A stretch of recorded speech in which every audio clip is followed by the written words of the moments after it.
জি, ধন্যবাদ আপনাকে।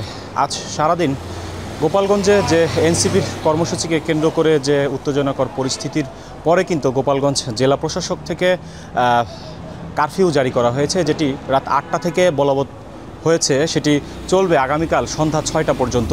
আপনাকে যদি একটু দেখাই, আমি এই মুহূর্তে অবস্থান করছি গোপালগঞ্জ সদরে, যেটি গোপালগঞ্জ যে পুলিশ লাইন কাউন্টার বা পুলিশ লাইন এলাকা যেটিকে বলে, আমি ঠিক সেই জায়গাটিতে অবস্থান করছি। এখানে আপনারা দেখছেন যে রাতে যেখানে ঢাকা থেকে ছেড়ে আসা কিছু হাইওয়েতে কিছু গাড়ি ছাড়া কিন্তু গোপালগঞ্জ শহরের যে দোকানপাট থেকে শুরু করে যে এই অঞ্চলের যারা চলাচলরত যারা মানুষ রয়েছেন, এক কথায় বলা যায় যে এক ধরনের শুনশান নীরবতা কিন্তু এই গোপালগঞ্জের সদরে কিন্তু বিরাজ করছে।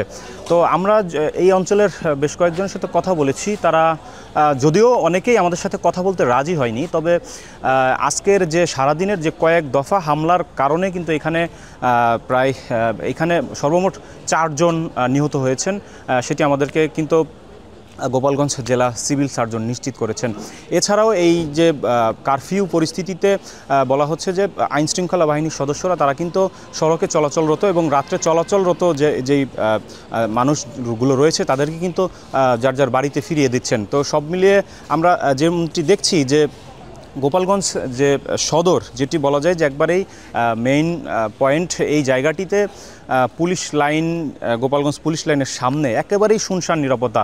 যদিও রাত অনেক বেশি হয়নি, তবে কারফিউর কারণে কিন্তু ছোটোখাটো 2-1টি অটো রিক্সা, অটো ভ্যান ছাড়া কিন্তু তেমন কোনো কিছুই আমাদের চোখে পড়ছে না। তবে এখানকার কয়েকটি হোটেল এবং কিছু লোকের সাথে আমরা কথা বলেছি। তারাও বলেছেন যে কারফিউর কারণে, আমি যদি এখানকার একজনের সাথে কথা বলি, আসলে কোথা থেকে আসছেন? কারালগড় থেকে আসছে। কি অবস্থা কারফিউর মধ্যে? আমরা তো এত সময় বিয়ে ছিলাম একটা, বুঝছেন, সেখান থেকে আসছি। এখন আছে স্বাভাবিকভাবে লোকজন চলাচল করতেছে। এখনও কারফিউ যে কি মানে হচ্ছে এখনও বুঝতেছি না কিছু, এখনও বুঝছেন, এখনও কারফিউ সেই প্রভাবটা এখনও হচ্ছে না। জি, যেমনটি শুনছিলেন যে একজন স্থানীয়দের সাথে কথা বলছিলাম, তিনি তার বাড়ি ফিরছিলেন এই গোপালগঞ্জ শহরের উপর দিয়েই। তো তারা যেমনটি বলছিলেন যে কারফিউতে সাধারণত যারা স্থানীয়, যারা লোকাল যারা লোকজন রয়েছে তারা টুকটাক চলাচল করছে। এছাড়াও কিন্তু তেমন কোনো বলা যায় যে দোকানপাট বন্ধ থেকে শুরু করে তেমন কোনো মানুষ কিন্তু আমাদের চোখে পড়ছে না। বিশেষ করে এখানকার যারা দোকানপাটগুলো রয়েছে সবগুলো দোকানই কিন্তু এক ধরনের বন্ধ।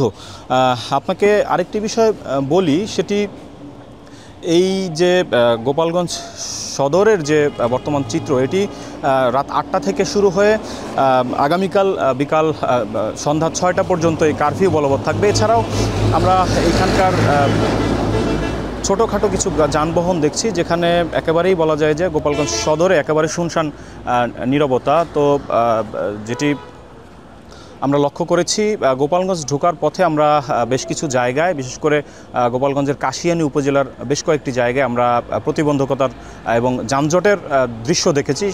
এর কারণ হচ্ছে এই অঞ্চলের যারা স্থানীয়রা রয়েছে তারা কিন্তু গাছের গুঁড়ি ফেলেছিল সড়কে, যার ফলে কিন্তু প্রায় বেশ কয়েকটি জায়গায় তীব্র যানজট, প্রায় 10 কিলোমিটারের মতো তীব্র যানজট কিন্তু সৃষ্টি হয়েছিল।